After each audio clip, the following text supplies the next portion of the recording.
Passamos a apresentar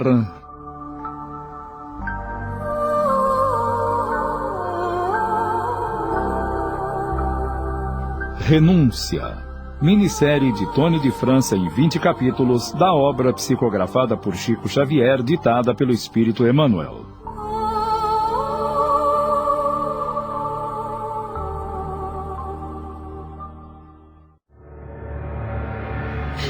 Concordo com as tuas razões, filha. E tudo é vontade de Deus. Se sugeriu o retorno à Espanha, era para poupar sua mãe dos sofrimentos. Sim, padre. Por ela todos os sacrifícios serão poucos. Mas meu carinho, meus beijos ocultarão a realidade dolorosa. Rogarei a Deus e a Jesus que ela saia deste mundo desconhecendo as amargas verdades. Ela amará meu pai até o fim de seus dias, para um dia se unirem para sempre na eternidade. Mas e o teu esforço penoso? Teus sacrifícios diários? Como desempenhar tuas funções naquela casa? Espelhar-me-ei em Jesus. Ele não veio à terra para que o admirássemos. Não estamos no mundo para purificar nossa mente e coração. Não devemos amar uns aos outros. Se a providência divina me conduz agora aos braços paternos, por que e como contrariar seus desígnios? Abençoa os seus propósitos sublimes, minha filha. Te garanto que mesmo com minha saúde precária, irei à casa dos Davenport, a fim de conhecer melhor os personagens do drama e estudar suas fisionomias de seus corações. Mas recomendo ter muita cautela para evitar maiores surpresas.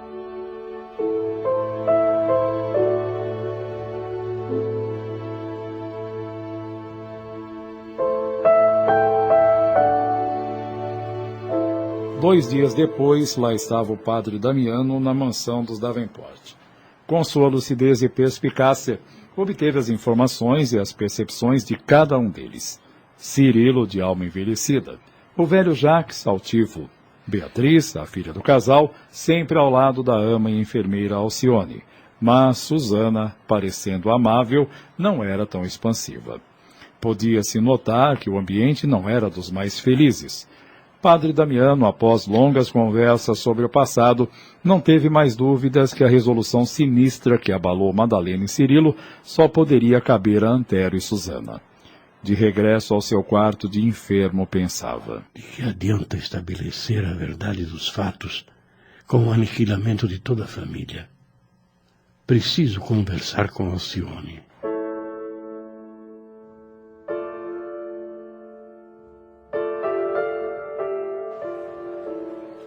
Como está, padre? Vim para vê-lo e saber de suas conclusões sobre as conversações com os Davenport. Quanto a mim, estou bem. E começo a compreender que dia a dia Deus nos chama para que executemos sua vontade divina. Minha doce filha, tenho quase certeza de haver descoberto o trama que destruiu a felicidade de tua mãe. Mas, como fiéis ao Evangelho, o nosso combate com o mal deve desenrolar-se em campo de silencioso sacrifício. Padre, meu bom amigo, reconheço os sofrimentos de mamãe, mas os criminosos são mais desventurados que os sofredores. Veja, mamãe no leito da doença goza de mais tranquilidade que a senhora Susana no seu palácio. Rob nos alegra com seu afeto, enquanto Beatriz parece odiar a mãe. Antes 1000 vezes padecer a calúnia e o abandono que ter a consciência com a mancha do crime. Meu pai e sua segunda esposa não vivem felizes. Discutem sempre e quando ele se afasta, ela cai em prantos. Tudo isso não será uma lição bem amarga? Não resta a menor dúvida, minha menina. Se não fossem as circunstâncias que nos impõem o silêncio, teríamos que denunciar o crime para que os autores não ficassem impunes. Pode crer, padre, que a senhora Susana está sendo punida todos os dias. Não devemos tratar os pecadores como perversos ou indesejáveis, mas como doentes carentes de medicação constante. O próprio Jesus não nos tratou assim em sua missão divina? Chego agora à convicção de que o Mestre encarou os romanos como pessoas atacadas pela ambição e pela tirania. Já quanto aos judeus, como enfermos da vaidade e do egoísmo destruidor.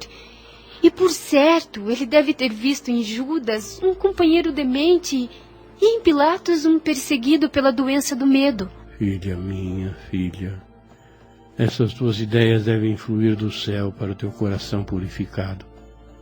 Deus te proteja nos caminhos longos e escabrosos, porque almas como a tua surgem na terra como participantes das aflições do Cristo. Se o mundo prepara um calvário para as vidas cristãs, o Mestre reservará a eles a coroa da vida. Aliás, pensemos com mais clareza. Se o Salvador veio à Terra provar os desafios mais ásperos, vertendo sangue e lágrimas, por que então darmos tanta importância a algumas gotas de suor vertidas em benefício próprio? Rogo a Jesus, não me abandone na minha missão.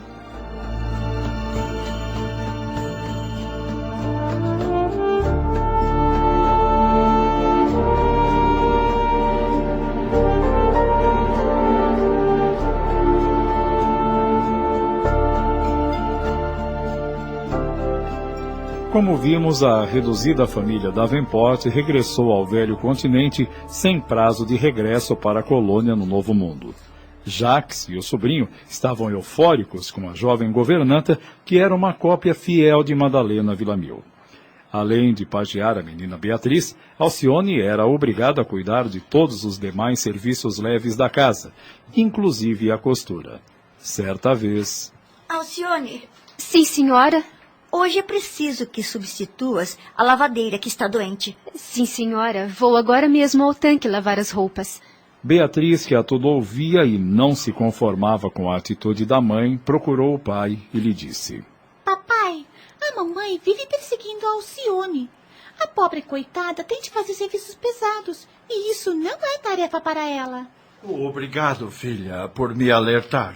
Vou agora mesmo advertir tua mãe. Momentos depois, a filha de Madalena, vendo a senhora Susana chorando por ter sido censurada por suas atitudes, de imediato procurou o senhor Davenport e disse em tom delicado: Meu senhor, me desculpe a intromissão, mas pode crer que a pequena Beatriz está equivocada. Não foi Dona Susana quem mandou me substituir a lavadeira. Eu mesma, sabendo que ela adoecera, me ofereci para cooperar na lavagem de roupa. Não se preocupe, pois sou bastante habituada aos serviços gerais.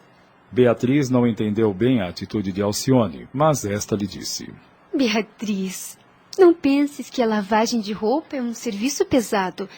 É tão sagrado para todos nós como qualquer outro serviço. Mas, Alcione, nós temos criadas que cuidam disso. Não é serviço teu. Minha querida, devemos estar aptos para qualquer trabalho digno. Mas a cada serviçal cabe a sua tarefa, não é? E não estás errada. Mas ao agirmos assim, estaremos ampliando nossas experiências em qualquer trabalho honesto. Sei que aprecias as lições de Jesus, não é? Pois bem, o mestre divino carpintejou, foi exegeta da lei entre os doutores em Jerusalém, serviu vinho nas bodas de Canaã, foi médico da sogra de Pedro, enfermeiro dos paralíticos, guia dos cegos, amigo das crianças e mais, servo dos discípulos ao lavar seus pés no cenáculo. Puxa, Alcione, como não pensei nisso tudo? Vou agora mesmo te ajudar no tanque. E todo pequeno incidente doméstico impressionava cada vez mais a segunda esposa de Cirilo. De onde vinha tamanha compreensão e força? Alcione, sempre pronta a atender às mínimas exigências, sem modificar sua dedicação e serenidade. Decorrido quase um ano, Susana adoecera gravemente. Cirilo e o tio insistiram para que a jovem serva viesse a viver com eles no palacete da Cité, mas Alcione alegou que sua mãe era paralítica e que tinha um irmão adotivo que necessitava de seus cuidados, bem como um tutor, velho amigo, que se abeirava da morte. E a pequena Beatriz modificava-se para melhor a olhos vistos. Cirilo era só estima e consideração para com Alcione. Às quartas e domingos, os Davenport praticavam o culto doméstico do Evangelho, e o velho Jacques fez um convite a Alcione. Sua presença muito nos alegrará. Você virá, não é? Virei sim, com muito prazer. Tenho certeza que ganharei muito em vos ouvir. Estamos apresentando Renúncia. Voltamos a apresentar Renúncia.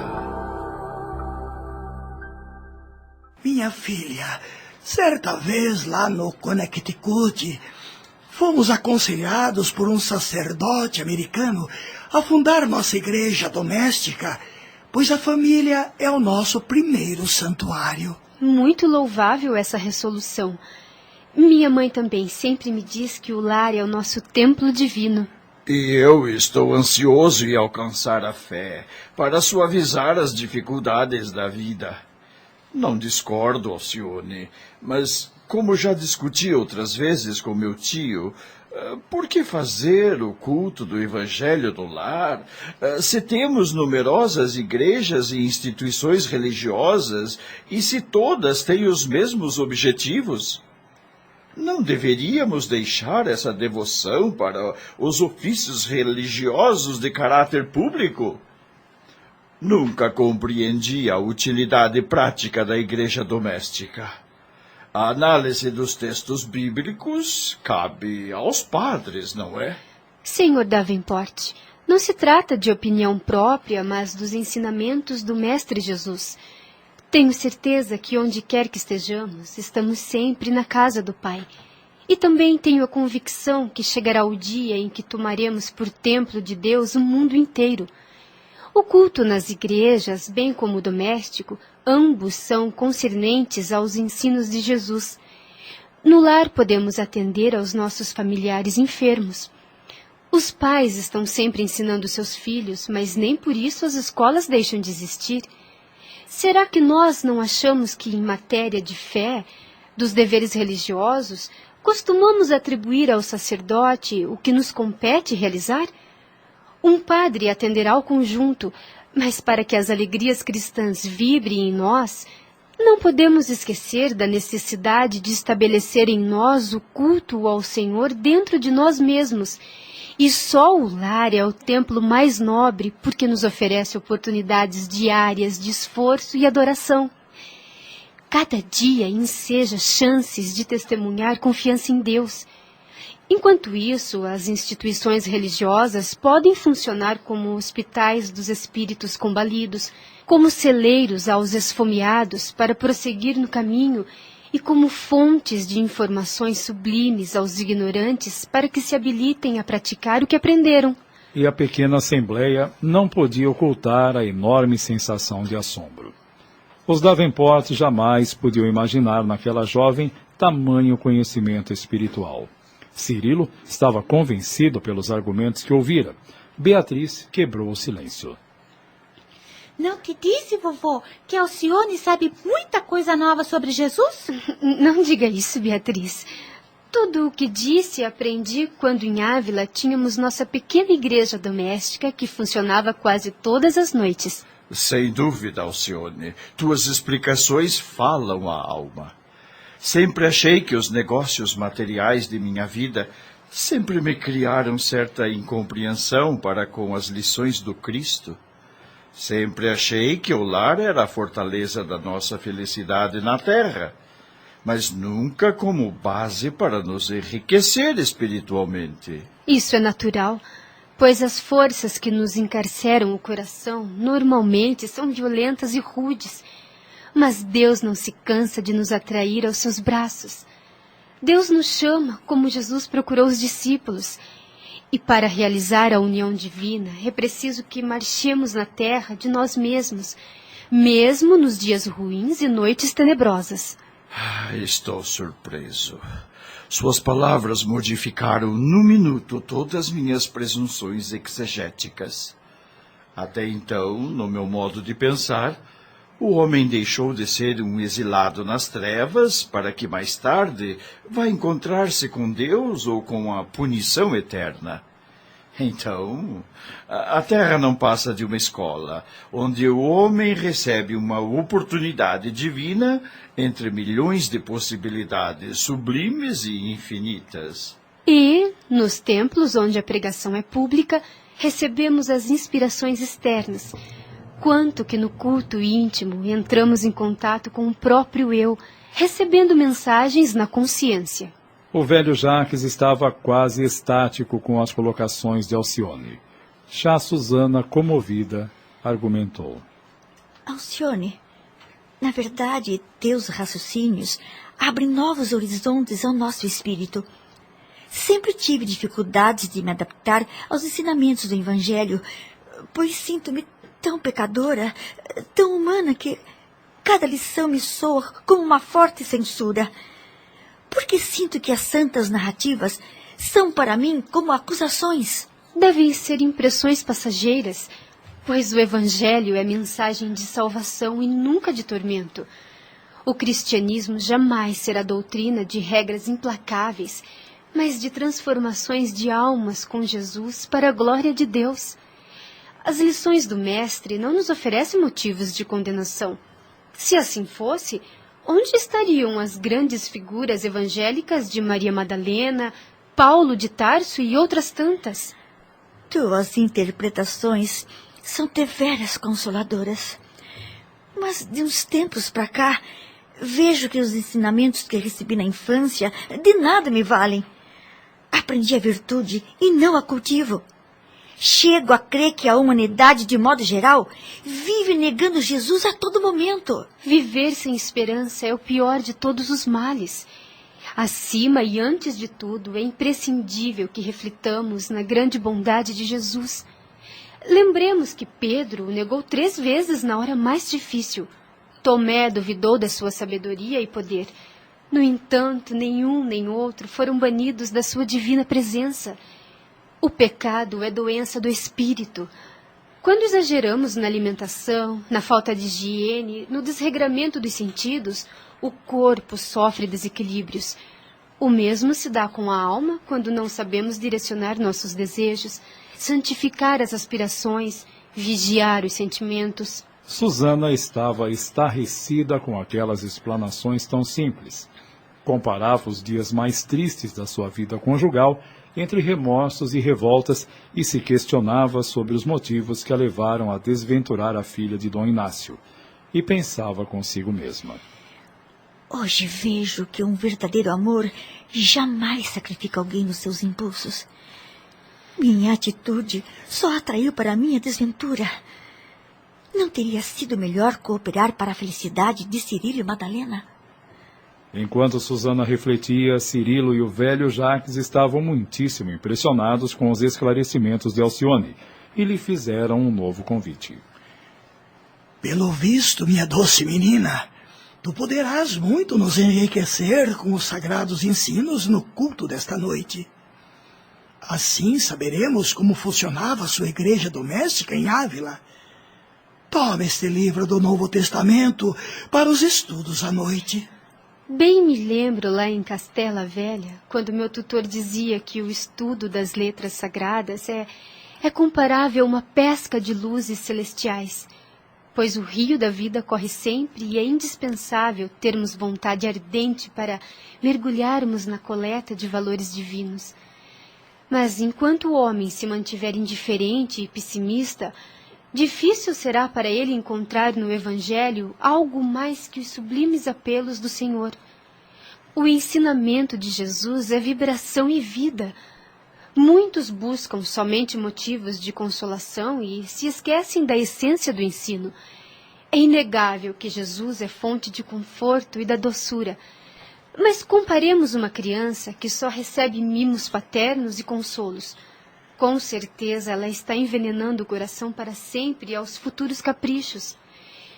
Por isso é preciso que façamos dos nossos sentimentos e raciocínios como experiências, a fim de trabalhar dia a dia com Jesus na construção da nossa fé. A pequena assembleia estava surpresa.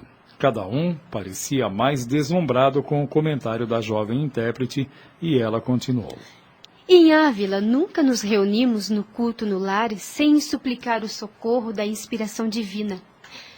O padre Damiano sempre dizia que Deus não poderia ter enviado as línguas de fogo da sua sabedoria apenas aos 12 apóstolos de Jesus. As chamas do seu infinito amor aquecem toda a humanidade. A revelação de Pentecostes dirigia-se a todos, sem exclusividades. E é por isso que o estudo do Evangelho deve ser feito com o auxílio silencioso e invisível dos céus. Sr. Jacques, gostaria de saber que método é adotado pelos senhores para a leitura. Bem, costumamos ler 5 a 10 versículos e cada vez comentando-os em seguida. No último encontro, lemos a segunda epístola de São Paulo a Timóteo, no 2º capítulo, versículo 10. Em Espanha, líamos apenas um versículo por vez, pois ao comentarmos e entendermos aquele único versículo, não raro ali mesmo após análise, servia como iluminação para outras noites de estudo. A mensagem do Cristo precisa ser conhecida, meditada, sentida e vivida. Então, será mais útil procedermos também dessa maneira.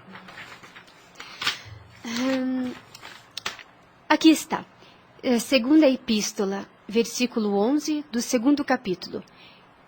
Palavra fiel é esta, que se morrermos com ele, também com ele viveremos.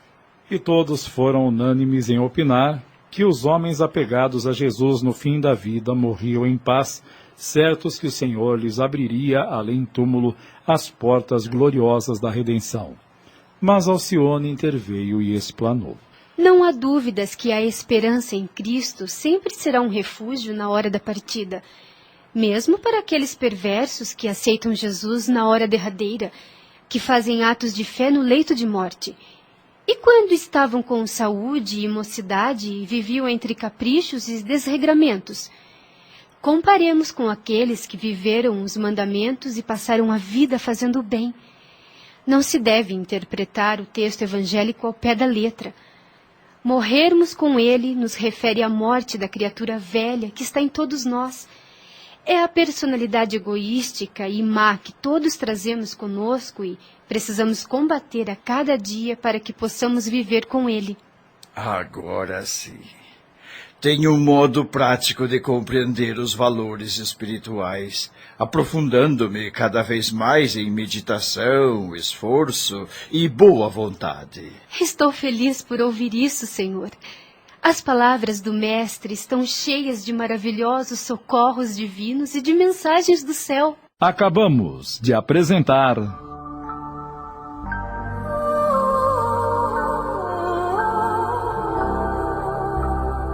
Renúncia, minissérie de Tony de França em 20 capítulos da obra psicografada por Chico Xavier, ditada pelo Espírito Emmanuel.